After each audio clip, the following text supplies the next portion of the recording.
Hey Chris, how's it going? Thank you for the Patreon donation. I am very appreciative of the support, and I hope you enjoy all of the perks that come along with the donation. You should already be in the Patreon chat, and if you ever need anything, hit me up, message me. I'll get you as many videos as you want, same day, as fast as humanly possible. Just gotta message me in the Patreon chat, and I'll get working on those for you. So, I think this will actually be a great learning experience, not only for you, but hopefully for the other people watching when this eventually makes it to YouTube, because you seem to be a brand new Hyperdrive Bundle account. And as a person who's played from a brand new Hyperdrive Bundle account on one of my accounts, hopefully I can offer some pretty important insight into the whole situation they got going on here. I'll hop over in ships first since it's somewhat faster. I see you're running Home 1, which is fantastic. Since the Hyperdrive Bundle ends up getting you Bounty Hunter ships at 5 stars, once you eventually unlock Bosk, which you should unlock pretty soon, I'll talk about your farming strategies a little bit later in the video.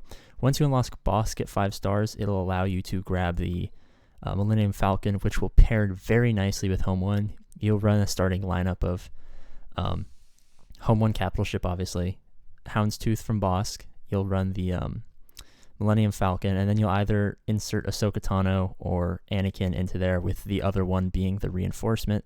And then you'll bring in like maybe one of the Phoenix ships, probably Phantom, and then maybe Slave 1 as a reinforcement or something along the lines of that. Home 1 and the Millennium Falcon is a combo that pairs especially well for characters who just got the Hyperdrive Bundle account.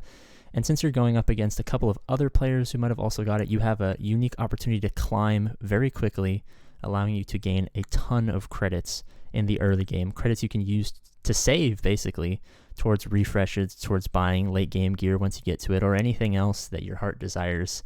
If you're ever curious what to spend your crystals on, I do have a video that I posted a while ago about how to spend credits in Star Wars Galaxy of Heroes. So if I don't cover on something regarding crystals, you can always go check that out.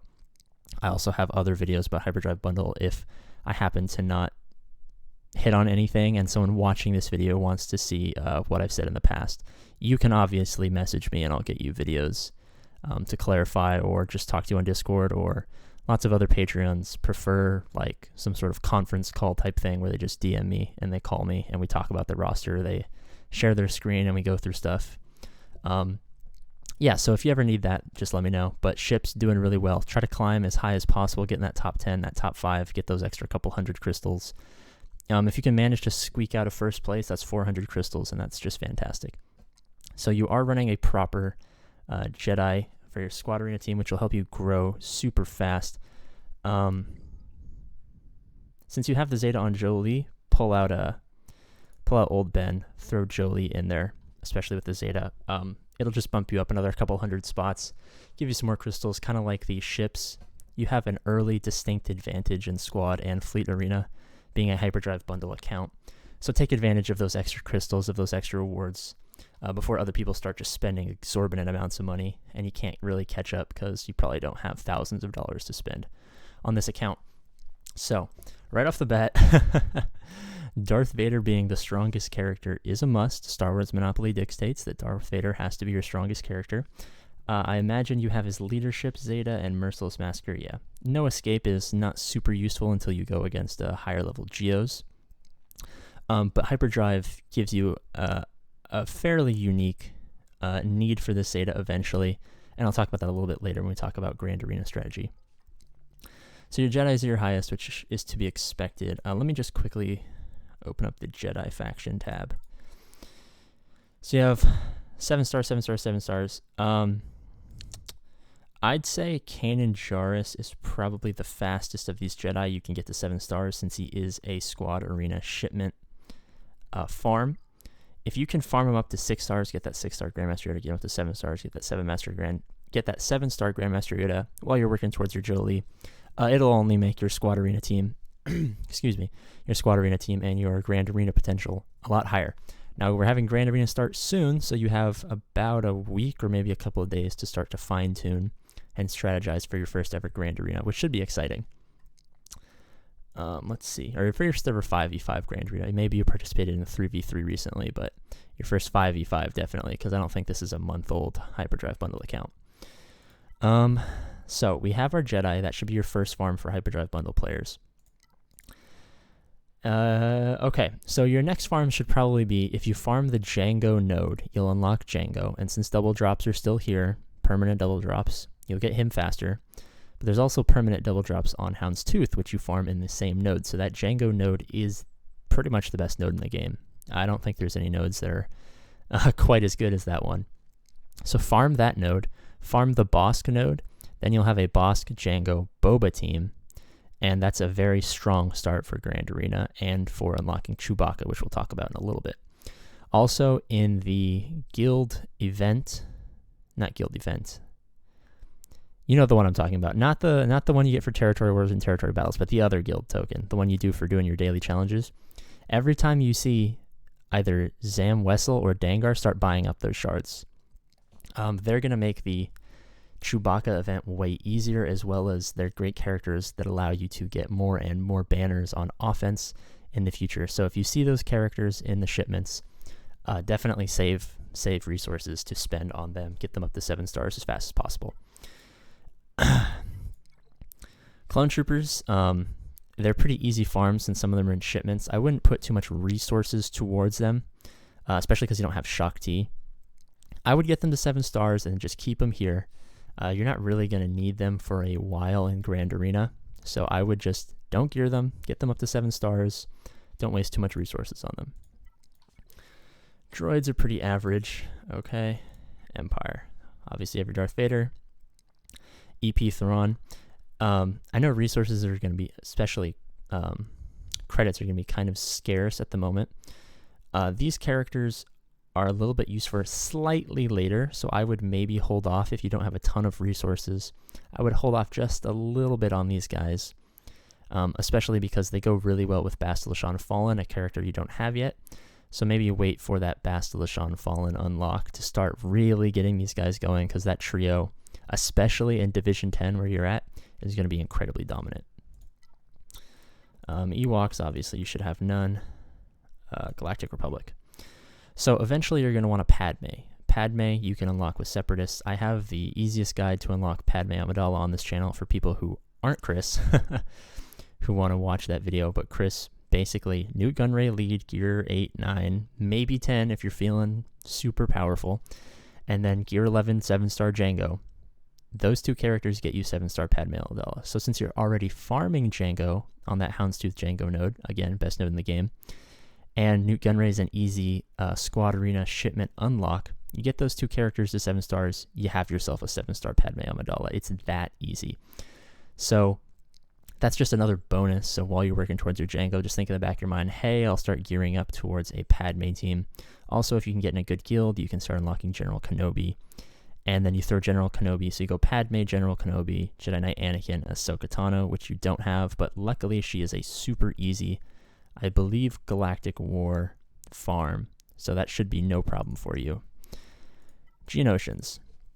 So after you get you already have your 7-star Old Ben Kenobi, which should be your first Cantina farm. Your second Cantina farm should be Geonosian Brood Alpha. Once you get Geonosian Brood Alpha to 4 stars, stop farming him. Get him to 4 stars, get him to gear 7, gear 8, get the other guys up to all level 85, gear 7 or gear 8. Throw that on your front wall once you start Grand Arena. The reason I say this, normally I preach back wall, but that's when you're 1.5 million, 2 million, and you got Treyas, you got Padmes, you got Darth Revans, you got super strong Darth Vaders that can counter Geonosians. Geonosians are super hard to counter because they regain health, they share health among them, they all assist, so they put out big damage. In Division 10, always put Geonosians with Geonosian Brood Alpha, especially if you can get that Zeta where he puts up the taunt early on the front wall. That'll basically prevent your entire opponent for basically for the next 300, 400,000 GP from full clearing you, giving you much more leeway. Fortunately, if you follow some of the strategies I've been talking about, and I will continue to talk about in this video, you won't necessarily need all that leeway because you'll be more efficient, all that stuff. So start farming Geonosian Brood Alpha, get the other guys up to 5, 6, 7 stars, prepare for that Grand Arena. You should be in a fantastic place. While I just talked about Geonosians and the fact that they don't have a lot of counters, if you can get this guy with no escape Zeta, so he'll have 3 Zetas, slowly start to progress him up towards Gear 13, Relic. If you can get him to Relic 1, actually at this point, if you're going against if you get the 3rd Zeta on him, maybe start to get him to Gear 12 plus Gear 13, but not necessarily Relic 1. He can solo Geonosians, especially Geonosians you're going to face at this point. 4 or 5-star Geonosian Brood Alpha. He'll eat them up. If you've seen any of my Grand Arena videos, Darth Vader will solo pretty much anything, especially if he's Gear 13 or Relict. So something to keep in mind. You shouldn't have a lot of Imperial Troopers past level 80. Night Sisters, same deal. Old Republic. Okay, so definitely get Jolie up to 7 stars. Most people rush Jedi Knight Revan with the other light side, Old Republic. Don't do that. Don't rush Jedi Knight Revan. He is a fantastic character. He's great for Squad Arena, yada, yada, yada. What you're going to do with your time that your opponents aren't going to do is prepare for Grand Arena. And you're going to have 3 to 4 to 5 high banner offensive teams and 1, 2, or 3 strong defensive teams.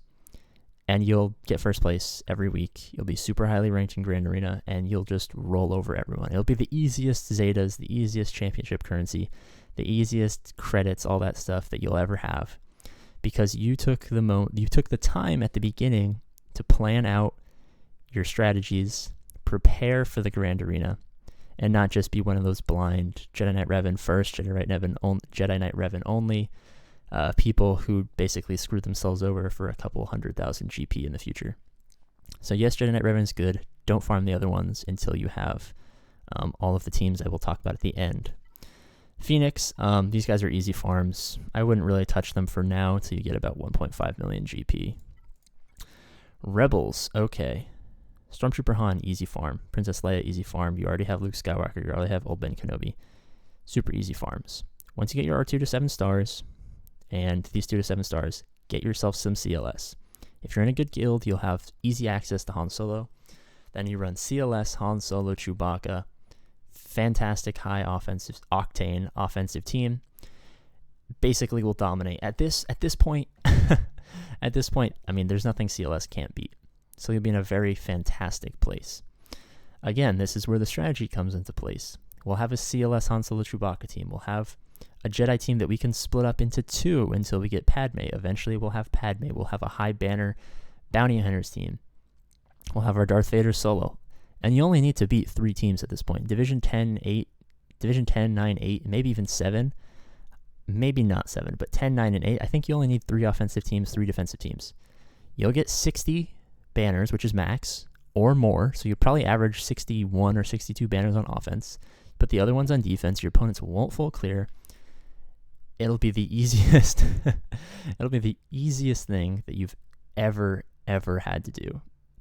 You'll be breezing through these Grand Arenas like, man, I wish I wasn't so good at this game. I wish my roster wasn't so fantastic for my GP. That you'll think, man, I should have purposely sucked so these be more competitive, more interesting. But no, you'll be dominating people, and it'll just be hilarious. So that's Rebel Fighters. Not much going on here. A sneaky thing now that is a little bit better than in the past for Grand Arena. Actually, this is a groundbreaking discovery that I'm going to talk about. Obviously, you'll hear it first, but people on YouTube might also hear it. Mon Mothma, if you can get her gear like 2 stars, 3 stars at this level, Mon Mothma with Baze, Chirrut, Wedge, and Biggs, if you can get Wedge and Biggs to 7 stars since they're easy farms, that team might actually be a fantastic defensive team at Division 10. So you can run Geos front top, Mon Mothma, those 4 front bottom, and someone else front back. Or bottom back. I actually really like that. Don't farm her right away, because I still haven't thought entirely about this about this strategy, but keep that in the back of your mind after you farmed your Rebels, after you farmed your Han Solo Chewbacca by doing bounty hunters, after you've got your Jedi up, after you've done all that, then think about it. But that's just some food for thought. Separatists, these are going to be, Nute Gunray you're going to need for Padme. I would save off on Dooku. He makes it a little bit better when you use a defensive team, but you don't need him for Division 10 because at that point you'll have so many teams that you won't be able to use them all. And at that point you get diminishing returns until you get to higher divisions. So get Nute Gunray, you already have his Omega, awesome. Get him like Gear 8, maybe Gear 9, leave him there until you have that 7-star Jango. Sith, you should have, you get a Nihilus. I would wait. Eventually, as you progress towards Traya, start farming up Nihilus to 7 stars, start farming up Scion to 7 stars. That's going to be your main counter for Geos, and you'll use your Darth Vader to counter any other team. So you'll 3-man Geos for high banners, you'll Darth Vader solo for high banners.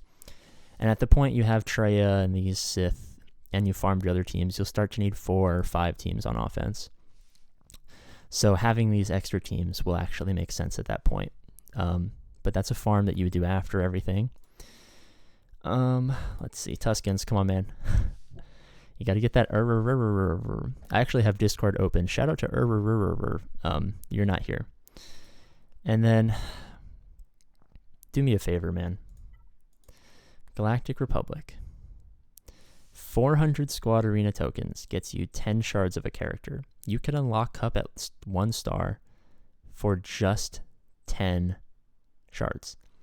Whenever you have a free Squad Arena payout, get Cup at 1 star and just leave them here at the bottom of your roster. So if I come back and look later, I'll see a 1-star level 1 Cup. I'll forgive you for not having Cup at level 69. But I'll see a little Cup down here and I'll be able to sleep well at night. All right. So that was a general overview. So just to recap, you'll be in Division 10. You'll want your Jedi on offense. You'll want your Bounty Hunters eventually on offense once you get them. Actually, how about this? I've already told you the teams that you will use as you progress through the game, get higher and higher GP. Let's say Grand Arena starts today. You need 3 offensive teams, 3 defensive teams. This is what I'm going to say. Darth Vader solo against the weakest team with double Zeta and Gear 12 should be a cakewalk. You'll probably go against like 30,000 GP teams. He'll one-shot them all. Then I would probably go Bastila Shan. Let me switch over to Jedi. I'm trying to split up your Jedi into 2. Normally I say Jedi Knight Revan, Jolie Bindo, and then Bastila Shan, Jedi Knight, not Jedi Knight Revan, Grandmaster Yoda, but obviously don't have Jedi Knight Revan. But that is no issue. So you have your Darth Vader solo, Bastila Shan lead with Grandmaster Yoda, and I'd say Ezra Bridger. Those 3 on a team. Then Obi-Wan Kenobi lead with Ahsoka, Anakin, Jolie, Bindo. There you have 3 offensive teams, and you can save literally everything else for defense. So at that point, what do we have to throw on defense? Again, if it starts today, obviously you have a little bit of time to prepare. And as the Grand Arenas progress, you'll be more and more prepared. But right now, let's say you're starting today. Nute Gunray, Count Dooku, Cad Bane, Boba Fett on a team. Likely what you're going to do, like when I first started, this is what I did. On my back wall, I put my Night Sister team, Mother Talzin lead. For one of my other teams, I put Rogue One. Boom. And then my third defensive team, I put First Order. These 5 right here. That's what I did. It worked well for me because I was smart on offense. I always won. I would probably scratch the Night Sister team. You can save that for a potential 4th offensive team. You won't need it. But I would probably scratch Night Sisters for the Nute Gunray, Boba Fett, Cad, Count Dooku. And who else do we want? In Greedo or Nihilus. I'd throw in Nihilus just because he has an AoE. And that would be like a front wall team if we were to start today. Now, anyone watching this video will know, like, those are terrible defensive teams. And when you first buy the Hyperdrive bundle, the problem is you have terrible defensive teams. You're going to have terrible defensive teams for a while until you have enough teams to put a good team on defense, because all your good teams are going to be on offense because you want those banners, because you want to win. So for the moment, you're going to get full cleared. You'll be fine. Oh, one more thing before I end the video. Now, of course, obviously, since you're a patron, hit me up literally whenever. I'll get any videos you want out. I'll message you back. We can call on Discord if you have quick questions that you need to show me or whatever. Fleets, always use Home 1 for offense. Okay? The reason is he has recovery with his mental ability, which can give you an extra banner. Plus, eventually, once you get your Millennium Falcon, you'll be able to kill people really quickly. Yada, yada, yada. So Home 1 for offense.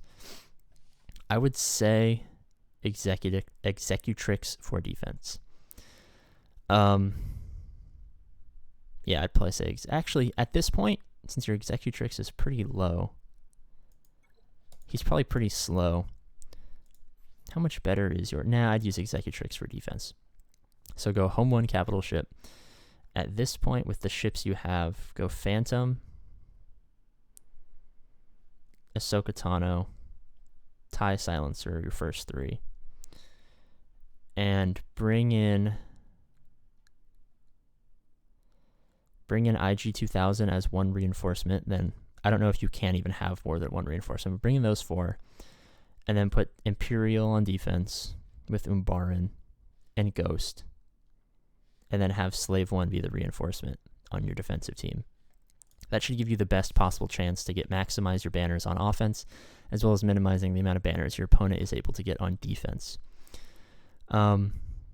Hopefully, I covered everything. I know the video is only 22 minutes long. It's a little short, but hopefully I covered everything. Obviously, if you need anything, hit me up. Thank you to all the patrons. Thank you to all the people on Discord, especially my Discord mods. Guys, we got a shout out from Arnold on stream. Isn't that crazy? All right. I'll see you later.